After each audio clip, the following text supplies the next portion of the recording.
Close enough. Good morning. It is my extreme pleasure to introduce our speaker today, Dr. Alan Bernstein. Dr. Bernstein is a remarkable person who has been studying how to keep your mind healthy for a long time. He, however, has worked at his own concept for quite a while, including learning, what were you telling me? You learned Polynesian or something? In order to give a lecture, a medical lecture to the medical college. He was visiting, he got his medical degree, I believe, at Harvard. He spent a great deal of time at some of our better institutions, spent a lot of time at Kaiser. I won't go into that. At any rate, he did work as a visiting professor in the Far East, including Thailand. I asked him if he ever learned Thai. He said no. I said there's no excuse for learning Thai unless you're Thai, if any of you have ever seen the alphabet. But he really has done a remarkable piece of work here in this community. His field has been Alzheimer's and memory, and he is going to give you a talk that you will never forget because it's fascinating. Alan?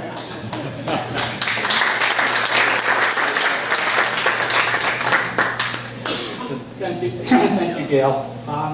The language is Bahasa. It's Indonesian. And I made the attempt to give a lecture at the university at Jakarta, where I was visiting professor, in Bahasa. My talk was on headache, and a headache is a sakit kepala. And I was rolling along, and the audience was sort of blown away. No American had tried to do this. And then they started smiling, and it became clear that I don't know how to tell a joke in Indonesian.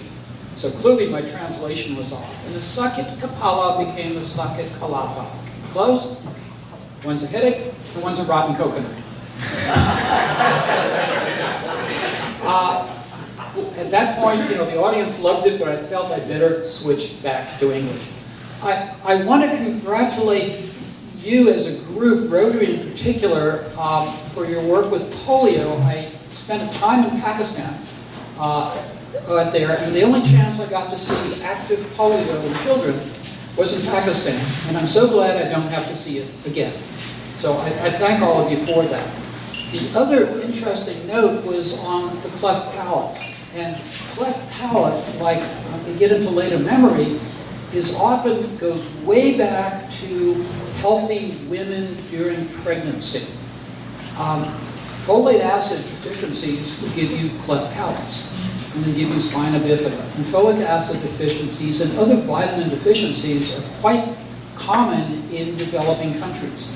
So at some point, I'd like to suggest if we can modify nutrition at a younger age, we may not see as many cleft palates. We may not see as many mentally impaired children. I think building the school is admirable, but if children are born with a brain injury from malnutrition, it's already too late. We're in trouble. So we've got another goal, and the goal is to prevent cleft palates. Fixing them is absolutely admirable, but I'd like to suggest otherwise. Now, my topic, and the way I describe it is a discussion with the group, i.e. ask questions, fire away, yell at me, throw coffee cups. The topic is memory. And the starting point is, how does memory work? Right at the beginning. Memory is kind of a loop, and it's called registration, coding, storage, retrieval. Just a big loop.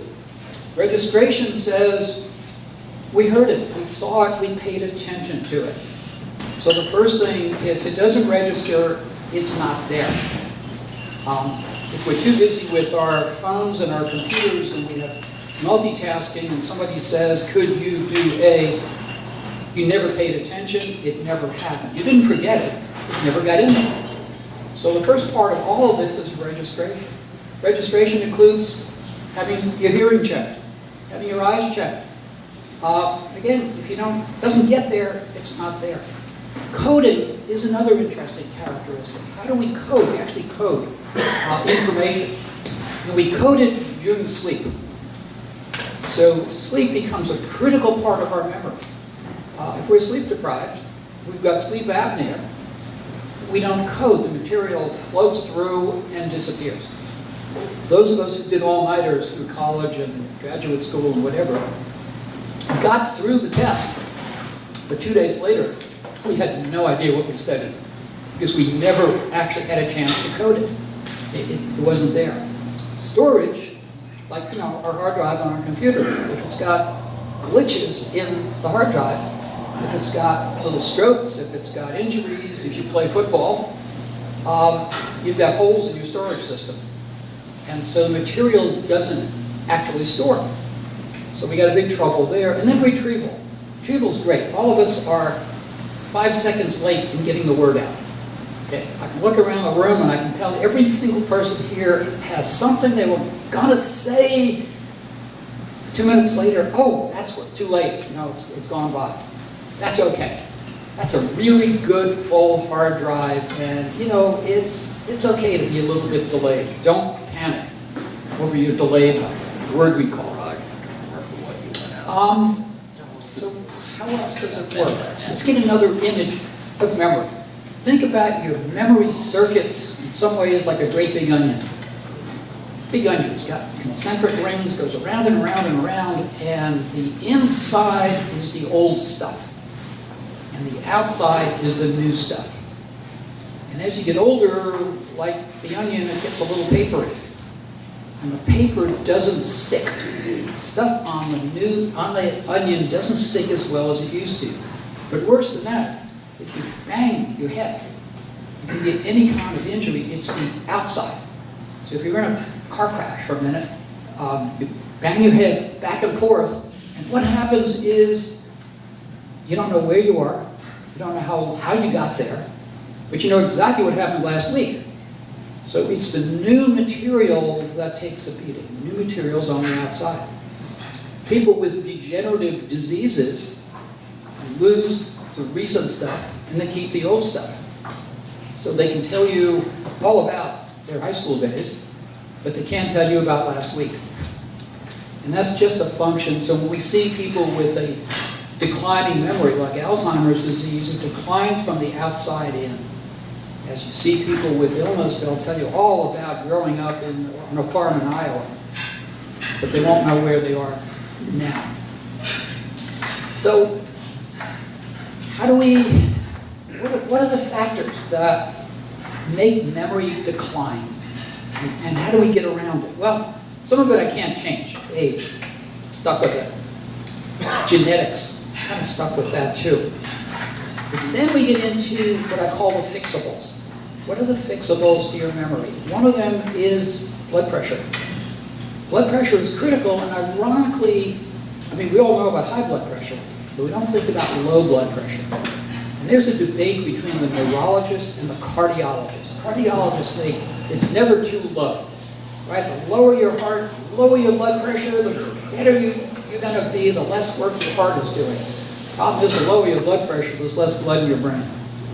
They stop at the shoulders. I work north of the shoulders. I need a pressure that gets north of the shoulders.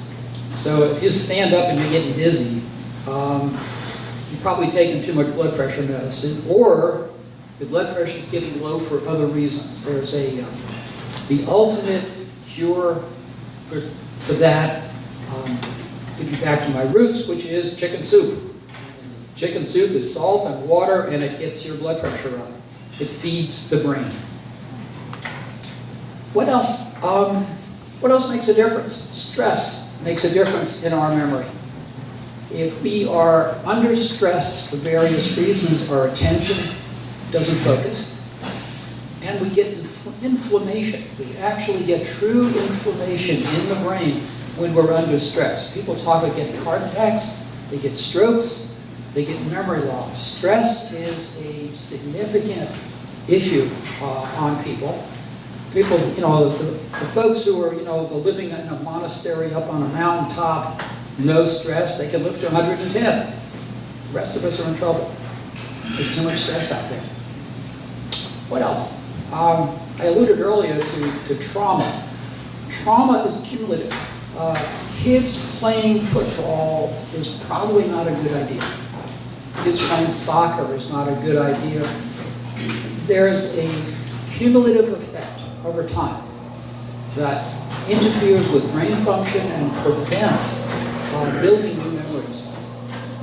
When we looked at professional athletes and we said, not every professional athlete gets dementia, gets memory loss. What are the markers out there? And it turned out the marker is the age you started playing. The people who started playing when they were 16 did okay. The people who started playing when they were 9 did not do okay.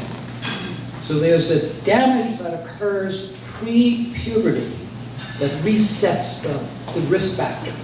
So these professional athletes who didn't start until high school actually were okay. So it's not all bad news, but maybe this 9-year-old playing tackle football and soccer. Big issue is women's soccer. It's another one. What else interferes with memory? It turns out social isolation. If you're not in a group, you're not talking to people, you're not thinking about it, things start to sink.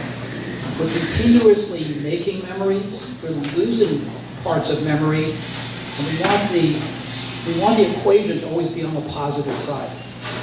The more time you spend in isolation, the more your memory sinks and your ability to make new memories sinks as well. Question? I'll take questions at any point, so yeah. When you talk about socialization, does that have to be face-to-face or does Facebook? Face-to-face is better than Facebook. Think about it for a minute. If you're talking to somebody, you have to pay attention, you have to listen, you have to integrate what they told you, and then respond. There's actually a very significant loop. So for example, reading a book is really good, but joining a book club is a whole lot better. So you have to think about it and go back the other way. It's a two-way. Yes? John wants to know if an occasional glass of wine is good for you. That's a loaded question. I want to know if 2 glasses of wine. Now you're in trouble. In fact, 1 glass of wine is good for you. 1 glass of wine is recommended. 2 glasses of wine is marginal. And there is what's called the J curve. You're probably familiar with the J curve. The J curve says the teetotalers have a risk factor of strokes, heart attacks, memory loss. Let's say it's 0. Okay, if they have let me just turn this on. So it's a 0 risk. If you take 1 drink, the risk goes to -1. So 1 drink is actually good for you. 2 drinks puts you back to 0. You can break even. If you're a male. If you're a male. Females, it's only a 1. How big are the glasses? 4 ounce glasses. Okay. So females, it goes the other way. Now, if you get to, when you get to 3, the risk factor goes very high. It's a very steep curve for risk when you get to 3 glasses. So the idea is 1 is good for you, 2 is neutral. Is red wine better than white wine? That's another debate, which we'll try not to get into. What about beer and spirits? Beer and spirits are the same, actually. It's the same risk. It's probably a combination of things. If you think about the effect of alcohol on the brain, it lowers lipids. It takes cholesterol and lipids out of the system. It lowers stress. It's not a bad anti-anxiety drug. It's a vasodilator, so it improves blood flow. If you have migraine, for example, you don't want vasodilators. So people with migraine clearly get very sick on alcohol at any level. Question? Might as well cover marijuana. Does it really improve memory? Boy, that's a tough one. Marijuana is a stress reduction drug. It probably impairs focus. So it's a problem there. And the other problem really, although there may be some good medical properties to marijuana, is nobody knows the dose. It's virtually impossible to figure the dose, what people are getting. If you had a measured dose, you could actually test it. And because of federal regulations, you can't do testing. because you can't get a measured dose. If you could, you would do much better. I think there's probably a role as an anti-anxiety drug. There's certainly a role for epilepsy in it, but we can't test it. You have to go, it's called a Class 1 license from the feds to do that, which is very hard to get. Yes? If we lose memories from the outside in on the onion in Alzheimer's, why is it that Alzheimer's patients lose memory of loved ones that they've been around for 50 years? They don't know who they are. They don't know who, but they've also lost the other 50 years. They've lost everything. They can recognize their children when they were children, but not when they were adults. Again, it's moving the onion. If they learned a language, they will use the newest language and work their way back. So somebody who may have lived here for 50 years, but whose native language was Russian, at some point, they'll only know Russian. Because they move the curve all the way in to when they were 10 or when they were 14 before they learned English. Yes?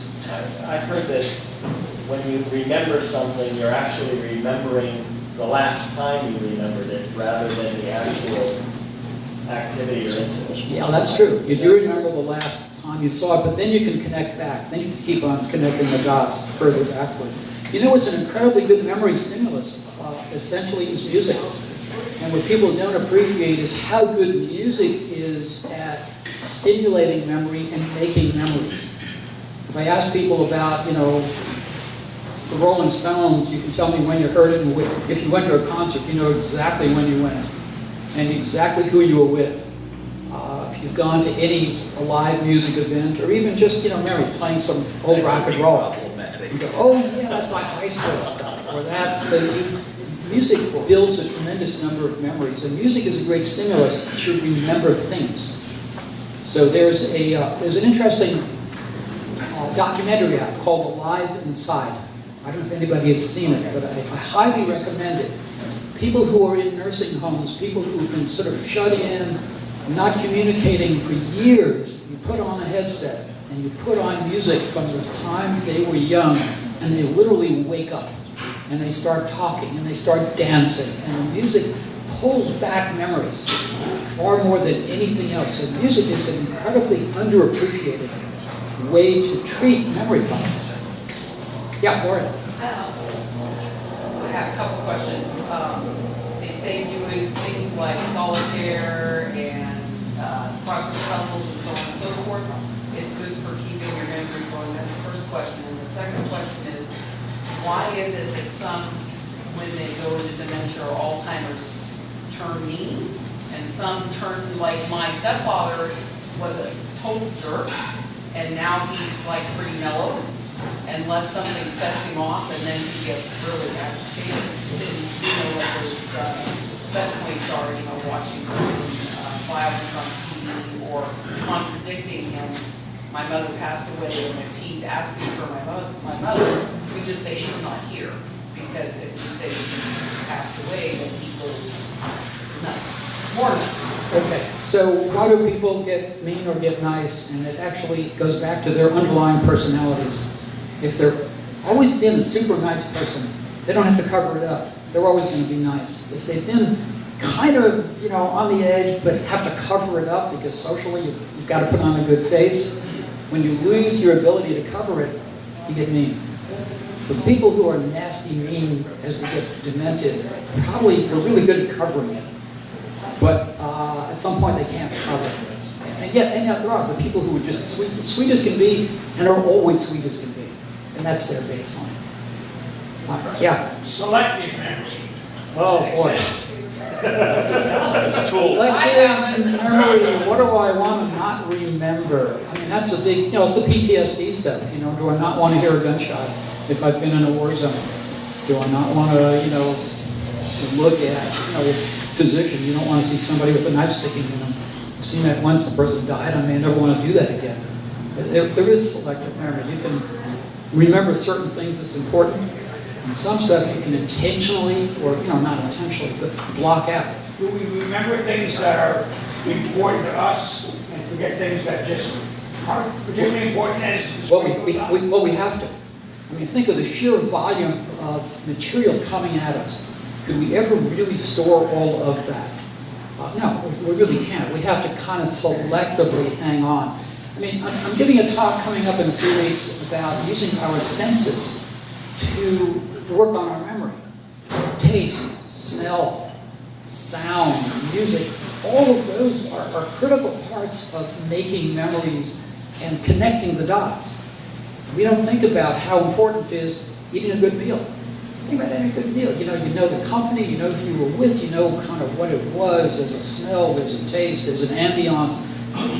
All that is part of your memory system, and it meshes. We don't think about it. I gave a course one year at Sonoma State. I don't know if any of you ever heard my class. It was called about the chemistry of creativity. What's going on in our brain when we're playing music? What's going on in our brain when we're doing a painting, when we're doing a Jackson Pollock? How do we think about words? How do we make poetry make us cry?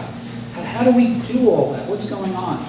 So I taught the course I gave the anatomy, and then the second half of the class was a specialist. And I brought in a chef, and I brought in a musician, and I brought in a sculptor, and I brought in a poet. And we kind of went back and forth as to creativity in the brain. And you realize how connected it is. It was really fun. One of my great classes. Yeah. Supplements and different foods. A lot of people say just eat a good balanced diet. Other people say yes, you need to eat fish oil. And things like Yeah. that. Where do you fall on? In this particular area we live in, we don't need a bucket of supplements. We really don't. We have some of the world's best diets. We have some of the world's cleanest food. If you're in India, the food is an incredibly weird green color because all the food that they put in it. The stuff you get in some of these developing countries is toxic. It's covered in pesticides and covered in food dye. And we don't have to deal with it. We don't have to do supplements. I'm pretty much against it given most of our diets. Yeah. Most of us have limited access to memories of very young childhood, say up to 3 or 4, something like that. Is there any evidence to show that patients with Alzheimer's or other kinds of dementia have more access to that time in the population at large? I don't know. I'll give you a blank on that one. I'm just not sure. Yes. Do all humans have basically the same capacity for memory, just develops differently, or some of us? Well, yeah, do they have the same capacity? There's two answers to that. Number one is genetics.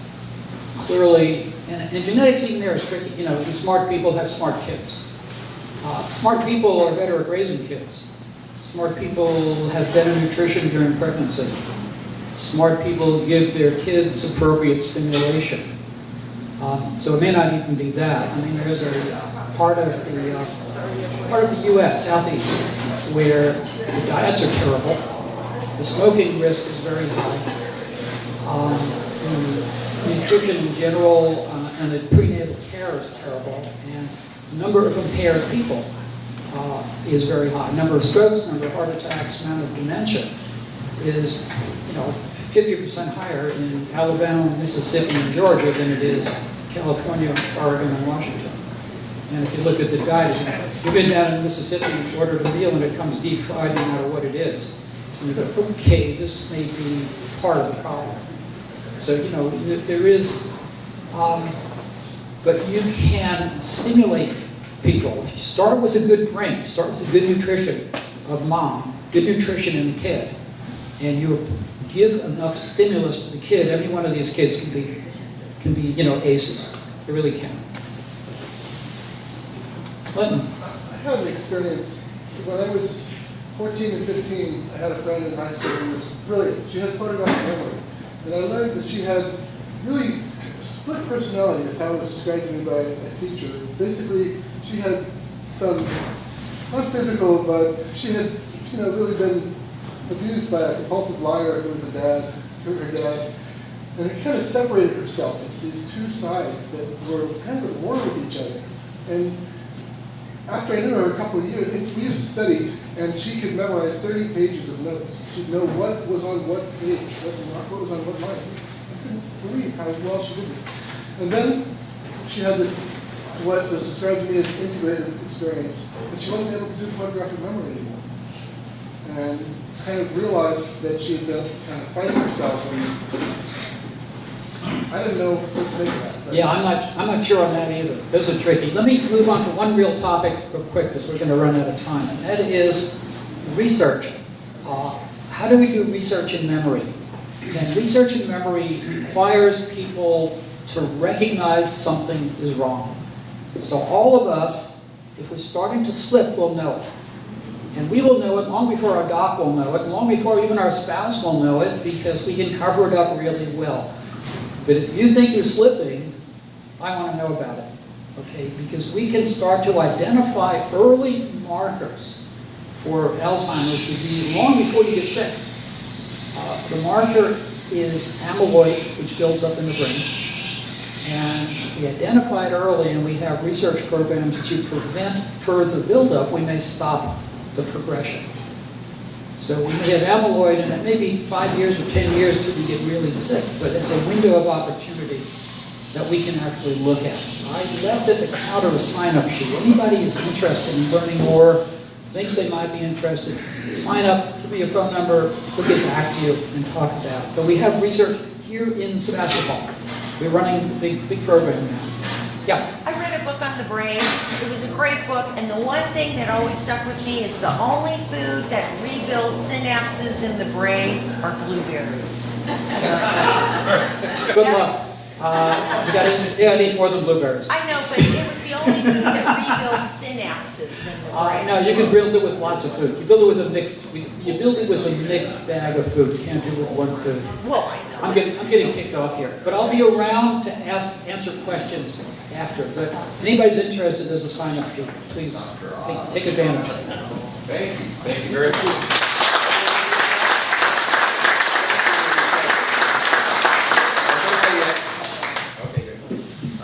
Joe, you want to pray?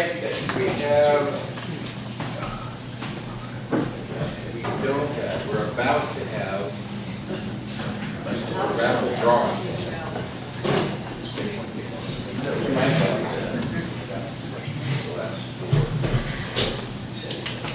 Can I pick one? No, go ahead and read it. It is 8257. Oh, It's me again! Wait, don't go. Did you trade this time? Did Did you trade? Thank you. No. I tried. Joe, you could have won. Joe, you could have had that. I could have. Marty? I forgot to buy it. Okay. You gotta sign up for the course. What am I looking for? Here. Annie. Yeah, I'd be happy to do that. Oh. Wait. Signed by Terry Kelly, the Cajun Festival. Cajun Festival hat from the. Yay. All right. Thanks, guys. Surprise from Terry, very nice, thank you. This is my joke. See, the waitress is coming up and she says, okay, who gets the beef and who gets the ants? And this guy's dressed like a beef eater. This is an ant. Pretty funny, huh? Okay, all right. So Charlie has passed his joke to Bill. So Bill, all right. I'm here.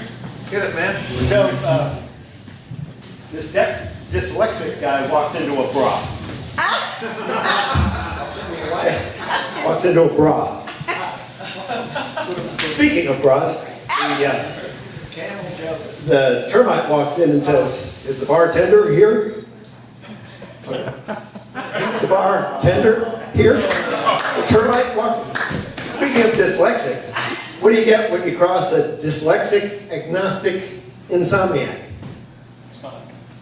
A guy who wakes up, is awake all night, wondering whether or not there really is a dog.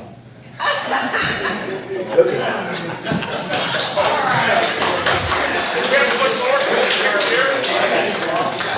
Okay, well, thank you, everybody.